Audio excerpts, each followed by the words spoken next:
Bismillah, alhamdulillah, wa salatu wa salam ala rasulillah wa ala alihi wa ashabihi wa man walah ma ba'd. Eid al-Adha est dans quelques jours, Inch'Allah, et je vous propose dans cette vidéo de répondre à quelques questions liées au sacrifice.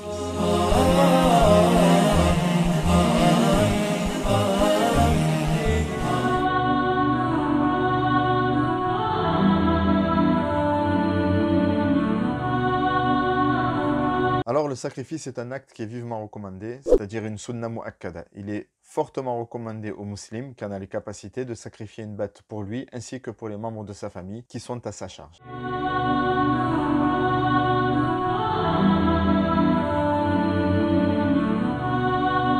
Cette recommandation trouve sa source dans le Coran ainsi que dans la sunna. Dans le Coran, Allah subhanahu wa ta'ala nous dit « Fasalli li rabbika wanhar » prie pour ton Seigneur et sacrifie pour lui. Et dans la sunna, il a été rapporté que le prophète a sacrifié 2 béliers noirs marqués d'une tache blanche. Il les a sacrifiés de sa propre main.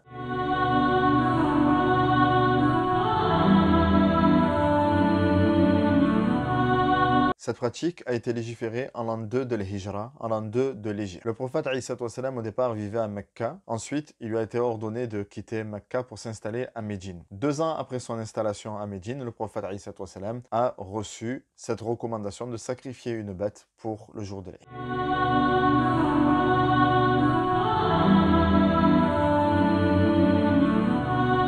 L'imam Ibn al-Arabi nous dit qu'il ne connaît pas de hadith authentique concernant le mérite du sacrifice pour le jour de l'Eid et que la plupart des hadiths qui ont été rapportés à ce sujet sont faibles.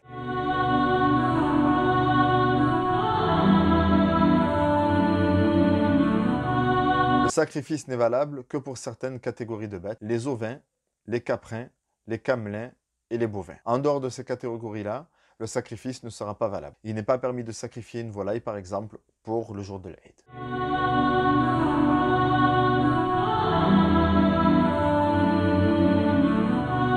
La bête doit être sacrifiée le 10e jour, ou alors le 11e, ou alors le 12e jour de Dhul Hijjah. Il est préférable de sacrifier la bête le 10e jour, mais on peut retarder le sacrifice au 11e, ou alors au 12e jour jusqu'à le Maghrib. Pour résumer, le sacrifice commence le 10e jour de Dhul Hijjah, après la prière de l'Eid, et se termine au 12e jour de Dhul Hijjah, au moment de la prière de Maghrib. Au-delà de la prière de Maghrib, ce n'est pas accepté.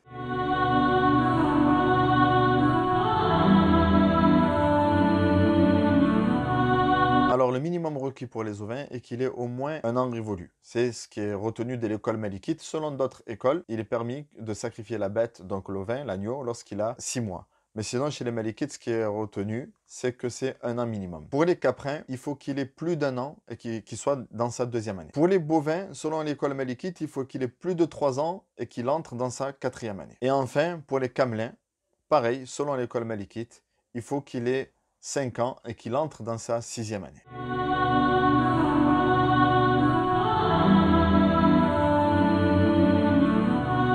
Pour que le sacrifice soit valable, il faut qu'il y ait ces 4 conditions.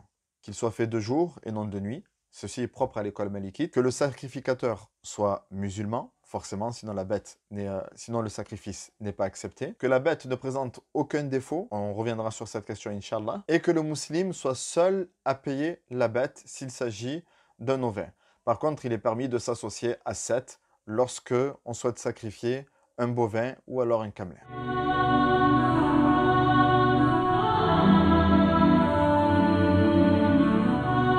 Concernant les défauts de la bête, elle ne doit pas avoir de défauts apparents, comme être malade, être boiteuse, borgne, maigre, au point de ne pas avoir de graisse. Elle ne doit pas être non plus amputée.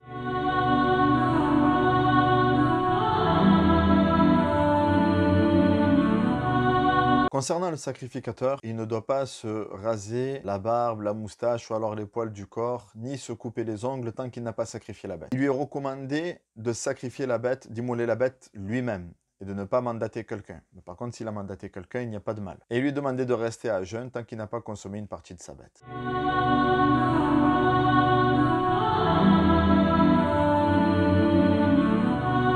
Le contexte sanitaire ne nous permet pas aujourd'hui de nous rendre auprès des abattoirs et de choisir notre bête afin qu'elle soit sacrifiée pour le jour de l'Eid. Il est permis par contre d'acheter votre bête auprès de certaines ONG et nous vous mettons dans la description les liens de nos partenaires comme Muslim Hands auprès de qui vous pourrez acheter votre bête, Inch'Allah.